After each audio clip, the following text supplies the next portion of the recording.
नाज़रीन, 7 अक्टूबर 2023 के बाद जब से गजा और इसराइल का मामला बना हुआ है, हमारे वजीर आजम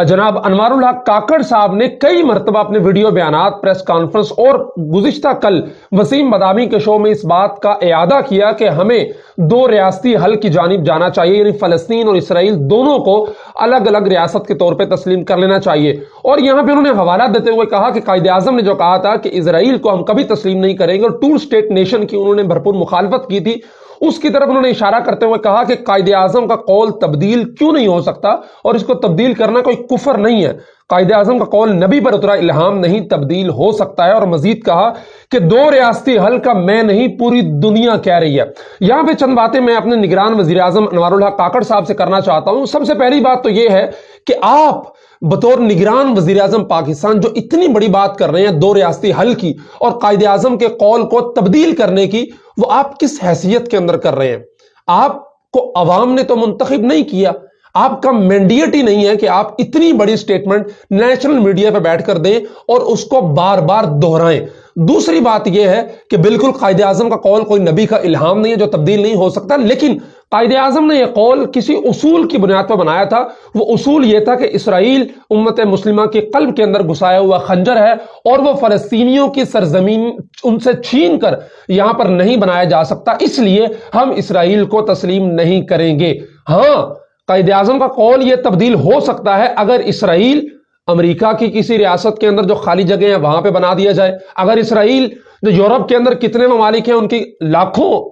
करोड़ों एकड़ जमीन खाली पड़ी है वहां पे यहूदियों को जाके बसा दिया जाए और उसको इसराइल कह दिया जाए, तो फिर हम भी टू स्टेट नेशन की बात कर लेंगे। तो उसूल की बुनियाद पर जो मौकफ बनाया जाता है वो उसूल अपनी असल के अंदर जब तक कायम रहता है उस वक्त तक उसको तब्दील नहीं किया जा सकता। इसराइली जारहियत की बुनियाद पर, यहूदियों की मुनाफकत की बुनियाद पर और फलस्तीनियों की जमीन पर कब्जे की बुनियाद पर यह उसूल तय किया गया था कि हम इसराइल को तस्लीम नहीं करेंगे और टू स्टेट नेशन की बात नहीं करेंगे। तो तब तक हम इस मौके पर कायम रहेंगे जब तक इसराइल जारहियत पर जो है वो आमादा रहेगा। दूसरी बात, आपने कहा कि सिर्फ मैं नहीं पूरी दुनिया टू स्टेट नेशन की बात कर रही है, तो जनाब निगरान वजीर आजम साहब, टू स्टेट नेशन की बात तो 1948 से इसराइल भी कर रहा है, तो आप किसकी ख्वाहिशात की तर्जुमानी कर रहे हैं ये आप बता दें। कि आप पाकिस्तानी कौम के तर्जुमान हैं या फिर इसराइल के अंदर बसने वाले यहूदियों के तर्जुमान हैं? आप पाकिस्तान के वजीर आजम के हैसियत से बात कर रहे हैं या फिर आप बेंजामिन नेतन्याहू के तर्जुमान की हैसियत से यह बात कर रहे हैं कि जनाब टू स्टेट नेशन होनी चाहिए और पूरी दुनिया ये बात कर रही है? रही बात यह कि पूरी दुनिया टू स्टेट नेशन की बात कर रही है,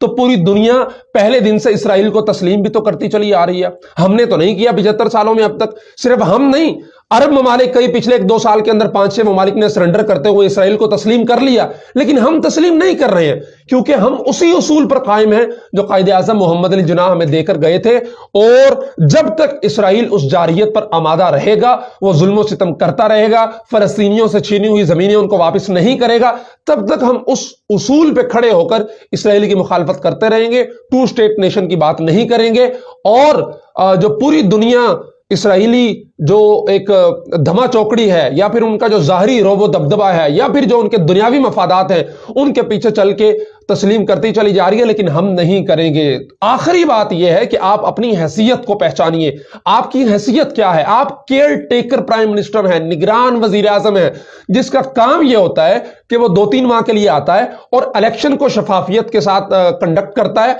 और मुतलका आदमी को, जिसको अवाम ने मुंतखब किया होता है, उसके सुपुर्द करता है वजारत उज़्मा की कुर्सी और अपने घर चला जाता है चुप करके। आपकी हैसियत क्या है कि आप इतनी बड़ी जो 75 साल से इस कौम का स्टैंड चला आ रहा है कि इसराइल को तस्लीम नहीं करेंगे, टू स्टेट नेशन की बात नहीं करेंगे, आपने पहली मरतबा 75 साल, ये बात तो इमरान खान ने भी नहीं की टू स्टेट नेशन की जो आप बात करते चले आ रहे हैं। तो अपनी हैसियत को पहचानिए और अपनी औकात के अंदर रहते हुए पॉलिसी जो स्टेटमेंट है वो दिया कीजिए। मैं आखिर में हमारे जो मुख्तदर तबके हैं उनसे भी कहता हूं कि जनाब 9 मई 2023 को इमरान खान और उसके हमनवाओं ने जिना हाउस पे, कोर कमांडर हाउस पे और दीगर जगहों पे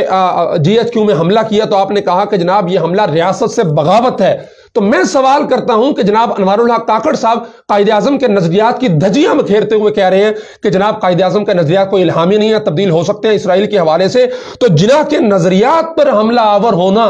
कौन सी रियासत के साथ वफादारी है? क्या यह गद्दारी नहीं है? और क्या आपको जैसे 9 मई के वाकयात पे आपने एक्शन लिया कि जिना के घर पे हमला किया गया, तो जिना के नजरियात पे जो हमारा केयर टेकर प्राइम मिनिस्टर बार बार हमले कर रहा है اس کو روکنا اور اس کا احتساب کرنا کس کی ذمہ داری ہے؟